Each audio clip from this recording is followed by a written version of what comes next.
to the AIR Show. We learn to play. Real revolution, classrooms today, personalized learning for every children too. Collaboration, automation, it's a perfect plan. Protecting public education will never end. So, welcome to the AIR Show.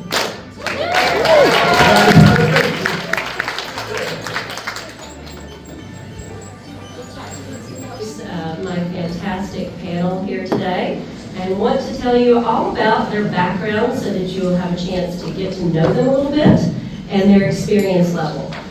I am with a company called Meritus.AI. By the way, we are at booth number B10. So I want to introduce to you, first I'm going to start with Holly Clark. Holly is the author of the AI Infused Classroom and a leading global strategist for AI in education, guiding schools and districts through the integration of AI best practices and policies. As an acclaimed international speaker, a best-selling author, and co-host of the Digital Learning Podcast, she draws on her trailblazing experience in one of the first one-to-one classrooms in the nation to empower educators to adopt AI-enhanced blended learning. A national board-certified teacher, a Teacher of the Year at both the city, county, and state levels, she's now on a mission to empower fellow educators to harness blended learning and unravel the potential of AI in their classrooms.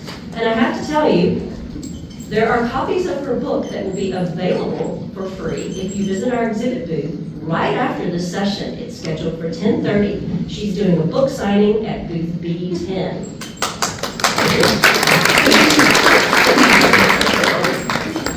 I want to next introduce you to Dr. Todd Ula. Todd has been an educational leader from science teacher to high school principal to director of science and instructional technology for Los Angeles City Schools. He received his doctorate at UCLA, focusing on charter schools as systematic change in Los Angeles. He has been recognized for school improvement, parent engagement, college readiness, science education, computer science education, and technology efforts through many years of his public service. Most recently, he is a consultant in the educational technology industry and is executive director of the Ed4Tech Alliance Foundation, where he works closely with STEM Plus Academy directors to implement and maintain academies at numerous districts across the U.S. and India. Welcome, Dr. Todd Ula.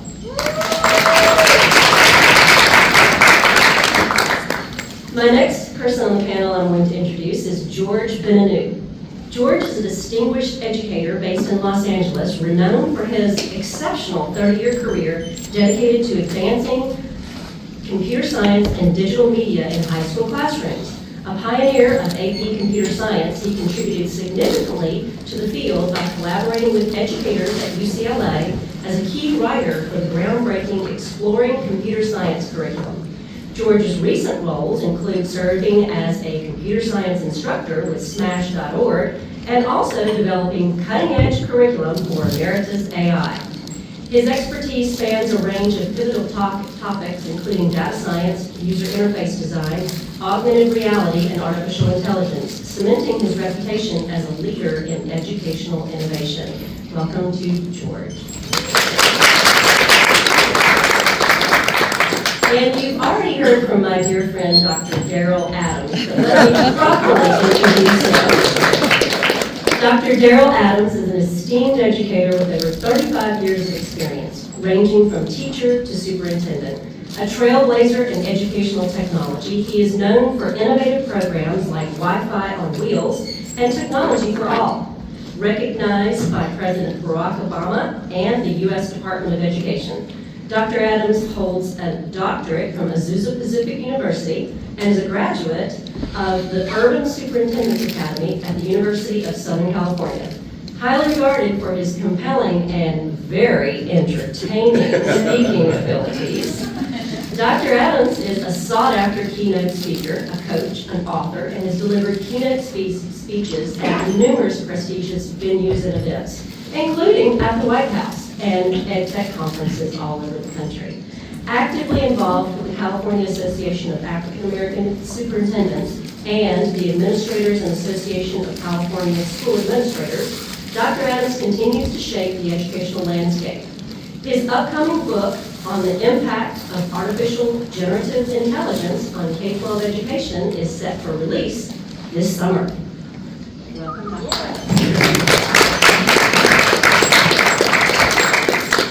Now I would like to introduce to you Mr.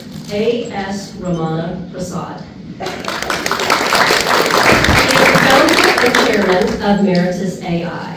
Meritus.AI focuses on providing unique learning experiences to students worldwide through STEM, robotics, and AI-powered products, like the recently launched CD Pro and AI Lite kit. Meritus offers online courses in AI, coding, and data science for K-12 schools worldwide. He is also the chairman of 6 K-12 schools, catering to over 6,000 students located in different cities all across India. He has a B.Tech degree from IIT Madras and 2 MS degrees in engineering from the University of Cincinnati.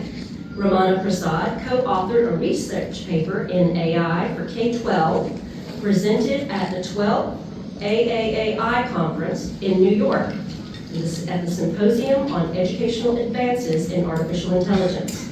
His mission, truly incredible, is to inspire and educate students globally through STEM education. Please welcome our moderator, Dr. Advocacy.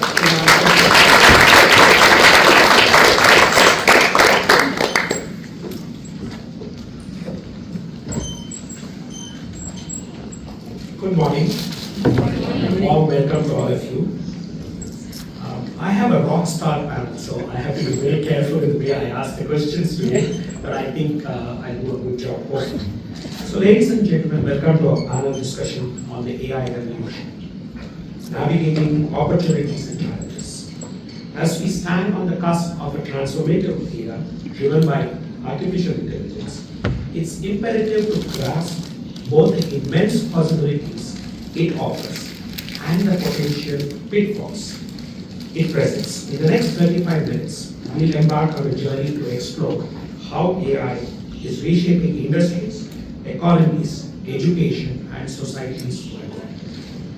The OECD 2030 Skills for the Future framework serves as our compass, guiding our discussion through the lens of 3 essential dimensions: cognitive, socio-emotional, and digital skills. In this ever-evolving landscape, where machines augment human capabilities, mastering these skills becomes paramount. In this dynamic landscape, the AI revolution beckons us to embrace change, adapt to new paradigms, and cultivate the skills needed to thrive in an uncertain future. Join us as we navigate the opportunities and challenges of this transformative journey together. So what I will do is, I will set out by having a whole bunch of questions to our panelists, and in between also give you 2 opportunities to have questions directed to the panel members. So I'll start first with you, Todd. Today, globally it's felt that education systems must integrate AI into the curriculum, not just as a tool for teaching and learning, but as a subject to be understood in its own right. What would be your thoughts on how AI can be integrated into the K-12 schools curriculum? AI as a tool, AI as a subject. What ethical considerations should educators, policymakers, and AI developers keep in mind when implementing AI in the K-12 education system? Whoa, that's a mouthful there, right? Yeah, I think you said a couple of things that I would respond to. One is, as educators in K-12, we really think about AI as a tool, as it impacts so many classrooms, so many teachers' lives. So if you look 10 years down the road, it's going to be there. And it's going to be something that we're going to have to really use as a tool, practically as well as ethically. And have kids also understand the ideas of ethics in uses of this type of technology. Second, I think AI as a subject, especially K-12, needs to be something that we need to focus on and develop and integrate that into what students should be able to know and do, and also prepare teachers to use these types of tools to differentiate instruction. Third, I think the challenges and some of the considerations that we all face going down the road, and I was talking about this with my colleagues last night, is obviously the ethics, the ethical frame of what you're describing. And second of all, I think data privacy becomes a major issue as we think of what sticks over the next 10 years and how we look at and uphold the areas of data privacy. Thank you. So, over to you. So, what are some successful examples of AI integration in K-12 education, and how can schools effectively implement AI technologies to enhance students' learning experiences? Talk about the student use of AI, and focus on getting this in the hands of students. What ethical considerations should educators, policymakers, and AI developers keep in mind while implementing AI in K-12 schools? Thank you. So first thing I want to talk about is I hear everyone talk about middle school and high school because they're obviously are users of AI. But I'm using AI with kindergartners. They're using an app called School AI to look at things like sight words, but more importantly, they're using this app with newcomers. So newcomers are kids who come to our school system who speak no English. And we have a lot of them in our school systems who are just sitting there kind of taking in the language but not participating. And so we now have the apps that have the data privacy and the things that we need to put AI in the hands of kindergartners. Quickly, a couple days ago, I was working with first graders and they were looking at stars and constellations through this same app called School AI. And I made a bot that they interacted and asked questions about stars and constellations. And during that time, I was fixing like the Chromebook microphone and I was helping kids like do some stuff and I was not paying attention. And I said to the teacher who I was working with, I'm like, is it going well? Good, I can't tell. And she's like, I can't believe what's happening. So I said, well, let's bring the kids around to the carpet and ask them what they learned. And the kids got on the carpet and they asked first, like, what did you think about the robot that you were talking to? And they were like, the robot was so nice and he answered all my questions and it was so great. And then she said, well, what did you learn? And one of the kids raises their hand and says, I learned that when you look at the sun from Earth, it's yellow, but when you look from outer space, it's white. And this is a 6-year-old learning this. And they all started to spout off all the things that they had just learned by going into AI and being able to ask the content information rather than being told the content. And they were so excited, and I sat there with my mouth dropped, saying, that's how we should be delivering content, through them being able to ask questions, not us asking them questions after the content. And that's the way we're going to be shifting in AI in education. And I think it's exciting. And I think the way we were able to help the newcomers and our English language learners, called multi-language learners, was mind-blowing for me. And so I'm so excited for that. So that's the next question to you. How has AI already made an impact in K-12 education so far? And what potential do you see for further innovation in the future? What ethical considerations? The same question should the people. I'll stand because I can't see the people over here, so I don't mind. AI has scared the dickens out of a lot of people. That's what it's done. But I tell them, this is the most exciting time to be an educator and also to be a learner. And when I look at all the possibilities of using AI as a tool, and now, you know, when you start thinking about it, you're going to start hearing people say generative AI, because now it's moving forward. And before you know it, you're going to hear them talk about quantum computing. And so I'm trying to finish this book, but every time I learn something new, I got to change something in the book because things are changing so fast. So teachers need to be aware of that, and they need to be at the forefront of that. And I think it's going to be very, very important that we, you know, I was telling someone the other day, don't be afraid of artificial intelligence. Be afraid of the person who knows how to use artificial intelligence. Okay? Because those are the ones who are going to take the job. Okay? And I think it's going to be important to just bring teachers around to the concept that, yes, this transformation is going to happen regardless of whether you come along or not. But don't be left behind. You guys have heard of Leave No Child Behind? Well, it's Leave No Community Behind now, because that gap between the rich and the poor is going to get wider if we don't bring underserved communities into this and have their students, their kids understand how to use these tools as entrepreneurs, as learners, as whatever they want to be. And so I think, ethically speaking, we know there's some biases with the algorithms. You know, Google came out with their BARD, and it had, an African American, George Washington. I mean, just weird stuff. Those are things we have to be aware of, that those biases are going to exist. And so we have to kind of train with the large language models to ensure that they're giving us the right information, but just use it as a tool, not as the end all be all. So leave no community behind is going to be the key, and making sure that everyone is a part of this and brought along, because if not, it's, we already got issues in our country. We don't need more issues because of separation between our people. Thank you. My next question is to George. So one of the concerns is about equity. Please share your thoughts on how AI can be leveraged to ensure that educational opportunities are accessible to all students, regardless of socio-economic backgrounds or mental abilities.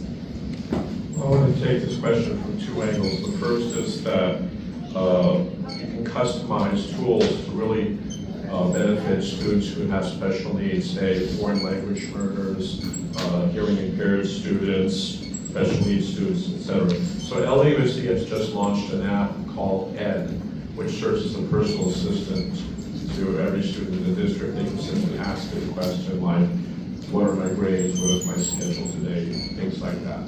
Now, interestingly, 15 years ago, LAUSD cooperated with UCLA in creating some new computer science courseware that dealt with equity. So Jane Margolis was a social scientist, and she worked with Joanna Good. And the question was, how can we bring equity to computer science teaching? Because they felt that the subject matter was inaccessible to a lot of students. It was too dry, and I guess I loved it because I'm a nerd that way. But it was inaccessible, not enough, there were underrepresented minorities as far as computer science careers. A lot of the lower income schools didn't even offer computer science. So they designed a class that would address those issues, make it more culturally relevant, have different activities and ways of teaching coding that was appealing and acceptable. Now, I reached out to them for this very question. I hadn't spoken to them in a long time. It was interesting.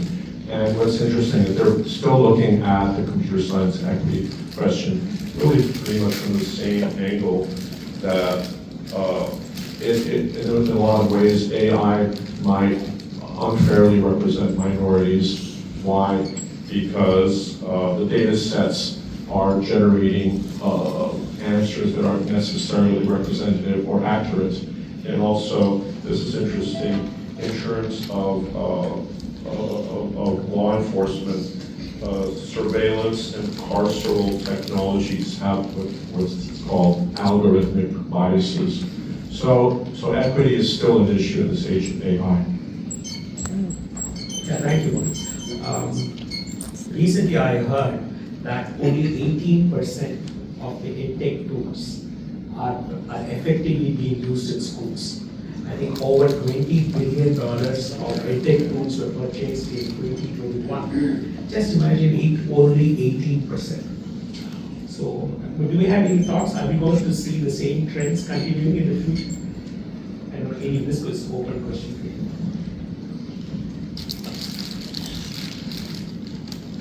I'll say something. I think the trend that a lot of schools don't use the apps that they purchased is probably very true. But I think that going forward with AI tools, every school is going to have to buy an AI tool. And you want to look at some really important factors about what is going on in the background of those AI tools, and you want to make sure that you understand that to be able to deliver a good experience is going to cost that company a lot of money. And if it's not costing that company a lot of money, that should be your first red flag. And that you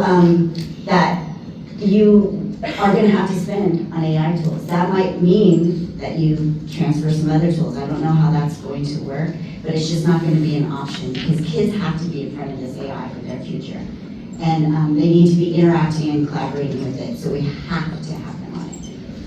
Thank you. I just want to say, yeah, it's, any principals in the house, principals, raise your hand, superintendents, get your teachers on board as soon as possible. That's where it comes, that's almost the grassroots.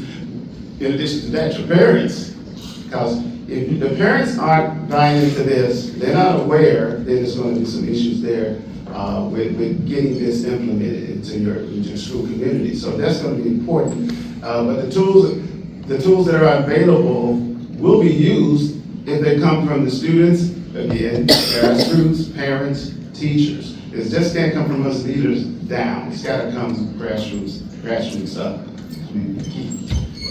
I'll just open the floor for a few questions before I roll back into the list of prepared questions. Go ahead. I want to go on your last comment.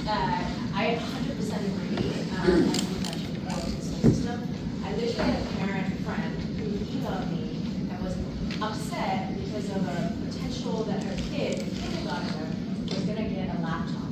Right? So we're talking about people who are, which one is true for the record, but they're already up in arms about, oh my gosh, these early technology, it's not great. And then now you're talking about AI. You asked me about it. I'm curious to know what the parents' thoughts are about that. So I can be the first person to answer because I deal with kindergartners. And when a kindergartner goes home and says, I used AI today, the first thing that the parent thinks is, you were on ChatGPT, and that's not what is happening at all. So what I've been doing with schools that I work with is I'm having a parent night. And I'm allowing the parents to come into the AI apps that I'm using so that they know when a kid comes home and says they're using AI. They know what it's like, but one of the problems is they're like, oh, more screen time. And so I have a talk with them about what screen time looks like when it's valuable and what screen time doesn't look like. And that when we're using AI, it's a yes and situation, not a replacement for the teacher. And so I try to shift the conversation for the parents, and I find that the parent meeting is the most important and the one I need to have first before the kindergartner comes home and says, we use AI today. So I hope that helps a little. If the parents don't know about this, then you haven't done your job. You haven't communicated. Exactly. And you haven't done grassroots. You gotta bring it from the grassroots up. I had Transformation Day for my entire community. Everybody was involved in that. I went to churches. I went to synagogues. I went to, business center. Everyone knew before you even take that step. So they're not gonna be surprised when they come home and say, hey, we did some AI stuff today, Mom. That's right, and I support that because I know about it. Or you can understand what their issues are before you implement it. So grassroots communication is gonna be key moving forward. I think it's gonna be very important. And just one last thing, we don't have to be 13 to use AI in the classroom anymore. That's like 2023 call if they want their AI back. We're now in a world where we have data privacy apps like School AI, they're here. Snorkel is here. And you can go and ask about those apps, and you don't have to be 13. So we also need to let the parents know about that. Yeah, and also I think the idea that the equity piece behind your question is really, really important. There are communities in America that they don't know what ChatGPT is. Screen time, as Daryl's saying, we need to really spend time organizing, community organizing, so that parents are aware of the power of this tool, and especially at that age group, at kindergarten, what you were saying, screen time versus non-screen time, and making sure all of their learning modalities are met. But it's really important to build that communication between home and school about this program. We have two more questions here. Three. Okay. So I just, Holly, I agree with you, and Snorkel and School AI and some of those tools, they're fantastic, but what happens there is that the students are joining with a code, or they're joining in some way where their personal data is not being shared. And so that's okay because their data is not crossing out. However, if you do have a tool where student data is being shared, like a ChatGPT or any of those where they have to create an account, you do have to have an NDPA in place before you can use that tool. And you have to get parent permission for kids, and it's 13 to 18 with parent permission. And anybody under 13 for those tools is a no. So you just have to be really cognizant of what the rules are for keeping student data private. Great I point. think we just had this conversation at the PCA. We did. I think he had a question. Hello. Sir. I want to double down on the first question a little bit, and if you look at like the rise, particularly in Gen Z, and like virtual boyfriends and girlfriends, and the loss of human connection, what are the pitfalls and perils when we're normalizing 5 and 6 year olds talking to chatbots and thinking that they're having an authentic conversation? So I talked to them about it beforehand. If you're asking about like kindergartners, I just don't put them on a chatbot and be like, hey, let's get on a chatbot. We have a lot of conversation about what this is and what it's going to do. But to take it to another level, I've seen a lot of schools from middle school up that are having issues with kids being addicted to the Snapchat chatbot. And that's something I think we need to be talking about in education. A lot of the districts that I work with are partnering with groups like Common Sense to really look at ways that communities can address those types of challenges. So that's a strategy that I would. We just we come back in the next round. I just go through a few of my questions. Daryl, I have this question for you. In what ways can educators be prepared and supported to effectively incorporate AI tools in the teaching methods? How can we ensure ongoing professional? I think professional development is the key to ensuring that all your teachers are prepared to use these tools again appropriately in the classroom. We do not want to take the humanity out of being human when that teacher-student interaction is so important. That is the key. And teachers understand that, especially if you start with a group of pilot teachers who want this, who know this, who understand it. A lot of times the naysayer teacher or the reluctant teacher will come along because they see their colleagues using these tools appropriately. Oh wow, their job is so much easier now. They don't have to do so much grading. Wow, they can personalize learning now in the classroom because AI is helping them identify those student weaknesses or if the assessments are working appropriately. So I think the professional development must be ongoing. It must be teacher-centered. If teachers are not involved, it's just coming from the district on down, top down, you're gonna have resistance, but it's coming from teachers to other teachers. And I always incorporated a teachers training teachers program. I took those pilot teachers, trained them on what program we wanted because they bought in, and then they trained the other teachers. So implementations like that will ensure that professional development is effective and ongoing. Thanks, Daryl. George, the next question is, why is it important to continue teaching K-12 computer science, especially as it pertains to coding skills? Is it still relevant? Yes. In the year of Gen AI? Well, even though there are co-pilots and all kinds of assistants to help with coding now, I think it still will be professionally relevant to know how to code. The other thing is to demystify AI.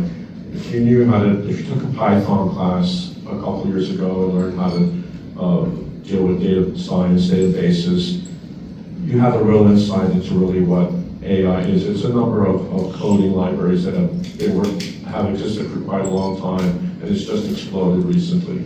So you have large language models, you have machine learning, you have access to this incredible amount of data. So even though programming jobs may change, I think coding, in order to think algorithmically, and also to understand AI and to know what's under the hood, and to keep creating AI apps and all kinds of apps, just websites for that matter, will still be relevant. And it's something I know I love, a lot of my students loved it. It's just like learning music, a computer can generate music or a human can generate music. Can I add to that real quick? My colleague here, it's so appropriate that he mentions the fact that that's an important subject matter skill. I was watching a video the other day because I'm also a graduate of YouTube University. If you're not using YouTube University, you're missing something. But when I look at MIT, Stanford, Yale, Harvard, 50% or more of their majors are in what? Computer science. Yeah. And check out, CSDA is doing some pretty interesting work around re-imaging or reimagining computer science. So you check out computerscience.org/reimagining. You'll see some really cool things that they're doing to keep computer science kind of going and where it can incorporate artificial intelligence. Yeah, I think CSTA along with AAAI Yes. have created the AI for K-12 group. And I think they're doing amazing work, including the framework, the 5 guidelines for AI nature. So one of the things which a lot of governments are talking about is the career technical education process. Right? They want students to, after graduation, to either to be career ready or to go into careers. So CTE pathways in AI and data science, how relevant is it? Is it too early? It's very late. Is CTE a good path to go? Yeah, you're saying college ready in career prepared or career prepared college ready. Of course, I mean, we're grappling with this right now in Pennsylvania, here in California, looking at how AI integrates into industry sectors here in the state of California, anyway. And we're looking at what does that actually look like in 10 years? Is it going to be integrated into its own industry sector, or is it going to be integrated across all 15? And what does that look like? Kids are going to want to know, and it's going to be important for their learning to be able to shorten time to degree, get types of certifications that are related to those industry sectors, and fill the jobs and pipelines for especially STEM type workforce demands that we see in the nation today. So I think there's a huge upside to integrating AI into the CTA pathways, for sure. And I think kids are going to want to know about it anyway. So what that looks like could be very, very different in different states, different communities. But I think that's something that we're going to see happen in 5 or 10 years, if not sooner, and something that is really important for the nation and shortening the time to degree and filling the pipeline of jobs that the manufacturers are dying for right now. Okay, thank you. One of the current themes is that teaching students to harness the power of AI for collective well-being and societal benefits should be the primary goal of modern education. What are your thoughts? So we're in beta with this AI stuff, and I don't know if it's, I think it's going to help social emotional well-being for sure, but I'm looking at it in terms of the newcomers and the multilanguage learners and their ability to feel connected to their classroom, and that social emotional part that I saw with the first graders and kindergartners the other day. I had a kindergartner who just came on Monday from Ensenada, Mexico, couldn't speak one thing of English, so she was just sitting there the whole time, like looking at the sky, like not knowing what to do. And then I put the kids at that point into this school AI, which did the sight words, and at the top you can translate it to Spanish. And so it was the first time that she was actually able to partake in what the kids were doing, and the smile on her face and the social emotional well-being of that child changed everything I think about AI going forward. Because it's going to take that kid who doesn't have self-esteem in a certain subject or a newcomer and be able to bring them into this environment and equalize education and democratize it. So I think the social and emotional well-being, when we bring it in, will be amazing. And when we don't, we're going to be missing the biggest opportunity we've ever seen. So the OECD framework of 2030 is already being done. Yeah. That's nice. I'll go back to the audience. I think you had a question. Yes, thank you. But actually, you answered my question. I think one of the biggest challenges in bringing in AI to school is teachers are overwhelmed, and they're reluctant in getting on the new stuff because they have a lot of old stuff to do. So I understand that's a great idea, piloting teachers who are interested enough and then bring them in. What are other things that you can think of? How to convince a teacher who has 10 hours of prep and like classes and all this to use these tools. What these tools should do specifically for teachers, for them to be useful. I'll answer that. Ask the teacher. What can I do for you to lighten your load? What can I take off your plate?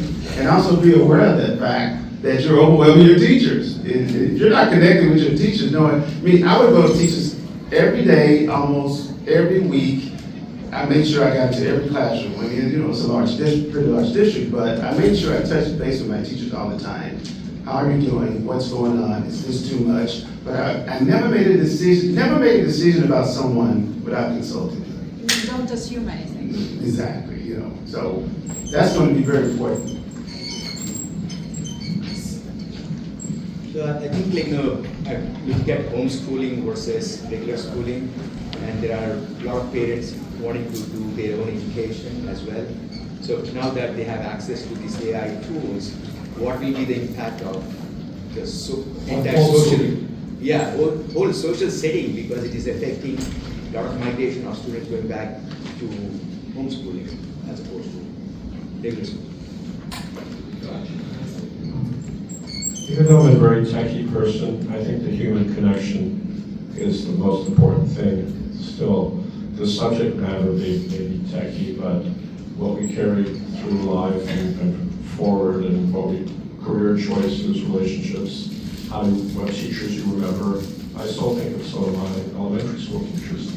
And so I think the human connection is what makes teaching the most valuable. I taught a little bit during the pandemic online, and we did a good job, and I think the students got something out of it that it wasn't quite the same. I really hope, I'm retired now, so I'm not living it, but when I go visit my friends in Hollywood, I see that the whole social media revolution has impacted them to a certain extent. Thanks, George. I'm, I think, really short of time. I have just exactly 2 minutes. I have been given a warning. So, you know, I think we could go on for quite some time. And this is something, I mean, an amazing topic, and with rockstar presenters here, you know, this is a great topic to talk about. I think the takeaway is, I think a lot of the AI and all the fear which it has generated is in the hands of teachers and educators and districts and other things. I think, you know, they need to have more open discussions among themselves and be able to implement it. I think harnessing AI and embracing AI is the way to go, is what the common thread what I saw from this panel. So thank you all very much, and I really appreciate spending so much of your time here today. And at the end of the session, please do drop in by booth B10. Holly will be showcasing her book where you can get your own personalized copies. You're giving it away. Yeah. So thank you very much for your time.